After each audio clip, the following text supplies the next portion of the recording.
그만 접읍서. 이젠 몸이 말을 안 허우다. 조성우 씨는 57이 되던 해 제주에서 운영하던 흑돼지 식당 문을 닫았습니다. 아침 5시에 일어나 묵은지 씻고 뼈고와 육수 내고 손님상 다 차려내던 손이 어느 날부터인가 젓가락도 놓치고 석쇠도 제대로 못 잡게 되더랍니다. 고기 뒤집다 말고 팔을 주무르고 계산하다 말고 숨을 몰아쉴 때마다 이제는 내려놓을 때가 됐구나 싶었죠. 그래도 서운했습니다. 장사 하나만 믿고 달려온 세월이 20년. 주방장도 없이 와이프랑 둘이서 허리 위게 일하며 지켜낸 식당이었거든요.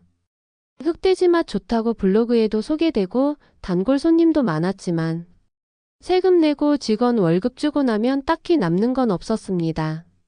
남들은 잘 나간다고 부러워했지만 성우 씨는 그냥 하루하루 버틴 인생이었죠. 애들이 세종으로 내려왔다이가. 이젠 좀 같이 살아보제이. 서울에 살던 큰딸 가족이 아이들 학교 문제로 세종시로 이사했다는 얘기를 들은 날 성우 씨는 밤새 뒤척였습니다. 제주와 서울을 오가며 멀리서 손주 사진만 바라보다 살기보단 이제는 가까이서 밥도 해주고 학교 마치고 오는 길에 간식도 챙겨주고 싶었죠. 그동안은 늘 바빠서 나중에만 외쳤는데 막상 몸이 아프고 시간이 남으니 가장 먼저 떠오른 게 가족이었습니다.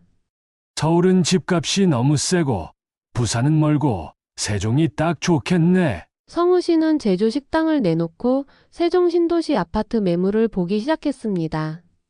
2020년 겨울 부인과 함께 눈발 날리는 날 범지기 마을 10단지를 찾아갔죠. 21층 뷰 끝내주네요. 전세는 2억 6천 정도 나오고요. 중개업자가 거실 창문을 활짝 열며 말했습니다. 창밖으로는 금강이 멀리 흐르고 아파트 단지와 공원이 한눈에 보였죠. 부인은 여기서 손주들 뛰어노는 거 보면 좋겠다 하며 미소 지었습니다. 분양 6년 차 신축, 관리 상태도 깔끔했고 초등학교도 도보 5분 거리였습니다. 하지만 가격은 문제였죠. 6억 5천만 원. 그간 모은 은퇴자금으로는 부족했기에 망설였습니다. 그러나 중개사는 말했죠. 세종은 앞으로 더 올라갑니다. 이 정도면 정말 괜찮은 매물이에요. 결국 그는 결단했습니다. 제주 식당 매각 대금에서 1억 원을 빼서 쓰고 나머지 5억 5천만 원은 저축은행에서 대출을 받기로 한 겁니다. 신용대출은 어려웠고 근저당 설정으로 5억 5천을 확보했습니다. 담당 직원은 친절했지만 단호했습니다. 이자만 월 200 넘게 나간다던데 괜찮으시겠어요? 이 말에 성우 씨는 잠시 망설였지만 이내 웃으며 고개를 끄덕였습니다. 어차피 식당 팔아서 여유 좀 있으니까 안 되면 전세라도 놓으면 되제. 그는 설마 이자 못 낼 일은 없을 거라고 생각했습니다. 하지만 현실은 생각보다 훨씬 빨리 거칠게 밀려왔습니다. 2021년 하반기 균열은 그때부터 시작됐습니다.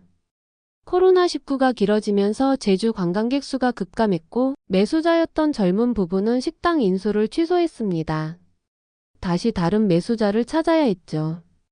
겨우겨우 팔았지만 잔금은 늦어졌고 매각가는 줄었습니다. 그 와중에 생활비는 계속 들어가고 큰아들 결혼 준비에 학자금, 병원 진료비까지 겹치면서 통장은 바닥을 보이기 시작했습니다.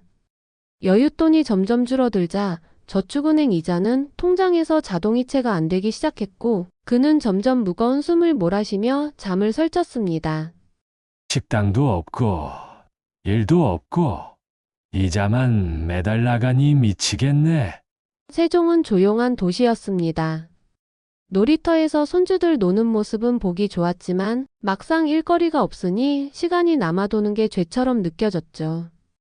택배 아르바이트도 알아봤지만 무릎이 안 좋고 체력이 떨어져 오래 못 갔습니다. 병원에서는 고지혈증, 협심증 초기 진단까지 나왔고 의사는 스트레스 줄이고 무리하지 말라고 했습니다. 하지만 성우 씨는 속이 까맣게 타들어갔습니다. 이자에 쫓기고 생활비는 줄줄 새고 손주들 옆에서는 웃어야 하는데 속으로는 매일같이 무너지고 있었던 겁니다. 2023년 봄 결국 일이 터졌습니다. 이자 연체가 본격화되면서 대부업체에서 독촉장이 날아왔고 등기부등 본에는 선명하게 이미 경매 개시가 찍혔습니다. 부인은 입을 다물었고 딸은 전화를 피하기 시작했습니다. 한 달, 두 달 버텼지만 상황은 달라지지 않았습니다.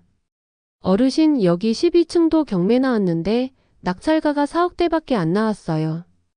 동네 부동산 사장이 내민 낙찰 사례에 성우 씨는 말없이 고개를 끄덕였습니다.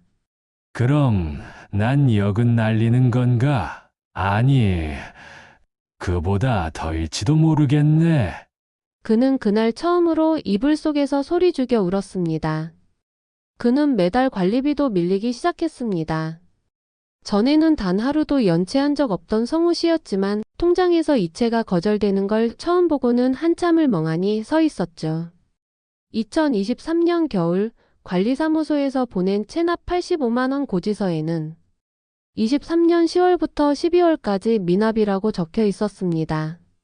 난방비, 전기세, 수도요금 전부 포함된 금액이었지만 그에게는 감당하기 어려운 돈이 되어버렸죠. 엘리베이터에서 마주친 이웃들은 그를 조용히 피했습니다. 아이와 함께 탄 부부는 인사도 없이 문이 닫히길 기다렸고 노인정에서 마주친 관리소장은 요즘 좀 어렵다 들었습니다. 라는 말만 남겼습니다. 성우 씨는 그게 제일 참기 힘들었다고 말합니다. 나는 나쁜 짓 한 것도 없는데 그냥 돈이 좀 밀린 것뿐인데. 그는 문을 잠그고 창밖을 보며 한참 동안 미안하다는 말을 자신에게 그리고 가족에게 반복했답니다. 2024년 7월 11일 2차 입찰일. 세종지방법원 앞에는 여러 명이 모여 있었고 법정 안은 웅성거림으로 가득했죠. 그리고 결과는 성우 씨가 3년 넘게 살아온 집은 4억 4천에 낙찰됐습니다.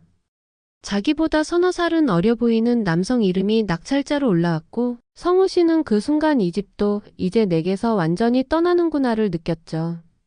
그날 밤 그는 이삿짐 없이 여름 셔츠 한 벌과 작은 캐리어 하나만 들고 세종 고속버스 터미널에서 혼자 막차를 탔습니다. 터미널 화장실에서 세수를 하던 손이 자꾸 떨렸고 버스에 앉은 그는 커튼을 닫고 조용히 눈을 감았습니다. 그가 남긴 건 1억 원 자기 자본 전액 손실 그리고 2억 원이 넘는 채무 미상한 기록이었습니다. 낙찰금은 고스란히 금융기관에 들어갔고 남은 원리금과 법적 비용은 그의 신용을 삼켜버렸죠. 성우 씨의 신용등급은 최저등급까지 추락했고 카드 발급 거부, 통신사 할부 거절, 보증서 발급 불가라는 말들을 현실에서 처음 경험하게 됐습니다. 이제 뭐 택배라도 해야지. 살아야 하니까.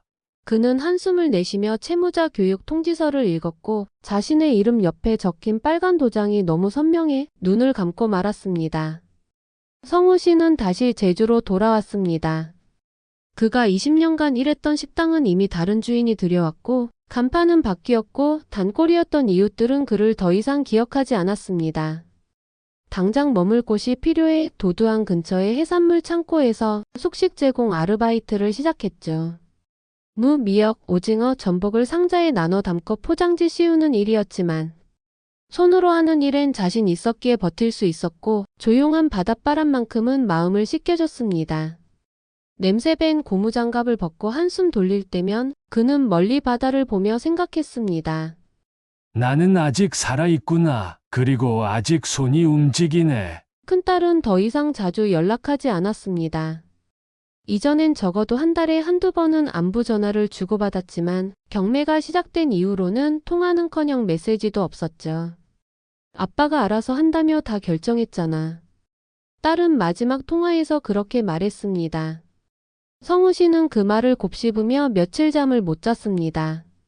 하지만 그는 결국 이해했습니다. 나는 내 방식대로 살았고 그게 이 모양 이 꼴이니 자식에게 뭐라 할 자격은 없지. 그는 이제 가족에게 기대도 의지도 하지 않기로 했습니다. 그리고 매일 아침 출근길에 딸에게 연락하고 싶은 마음을 애써 눌러 꺼버립니다. 그는 지금 월세 35만 원짜리 단칸방에 삽니다. 화장실과 주방이 하나로 붙은 오래된 주택. 창문 틈으로는 바람이 스며들고 밤엔 벌레 소리가 납니다. 그럼에도 그는 여긴 내 집이니까라고 스스로를 위로합니다. 제주 시내 구도심 골목을 자전거로 다니며 마트에서 장을 보고 동문시장에서 국밥 한 그릇 사 먹으며 그는 하루하루를 살아냅니다. 사람 인생이란 게 참 뭐 하나만 꼬여도 다 무너지더라. 그는 오늘도 작은 거울을 보며 자기 자신에게 중얼거립니다. 근데 괜찮다.